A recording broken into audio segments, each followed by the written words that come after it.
ભાઈઓ, છેલ્લા આજે 4-5 કલાકથી અમદાવાદના દરેક પેટ્રોલ પંપે લાઈનો લાગી છે પેટ્રોલ અને ડીઝલ માટે. ખરેખર આ અફવા છે અને આ પેટ્રોલ અને ડીઝલના સપ્લાયમાં સરકાર તરફથી કે ઓઇલ કંપની તરફથી કોઈ તકલીફ નથી અને જોઈએ એટલું પેટ્રોલ ડીઝલ મળે છે. અમને સરકાર તરફથી કે ઓઇલ કંપની તરફથી કોઈ એવા આદેશો અમને નથી મળ્યા કે પેટ્રોલ અને ડીઝલ તમારે ઓછા પ્રમાણમાં વેચવાનું. અમદાવાદમાં જો જોવા જઈએ તો 210 પેટ્રોલ પંપો છે, પરંતુ આજે 3 કે 4 પેટ્રોલ પંપે પેટ્રોલ નહીં હોવાથી આ પેનિક થયું છે. માટે હું પ્રજાને વિનંતી કરું છું કે આવી કોઈ અફવાઓ માનશો નહીં અને આપને જોઈએ એટલું પેટ્રોલ અને ડીઝલ મળવાનું છે.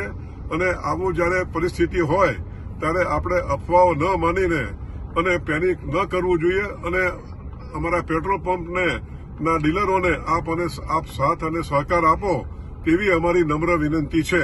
આભાર.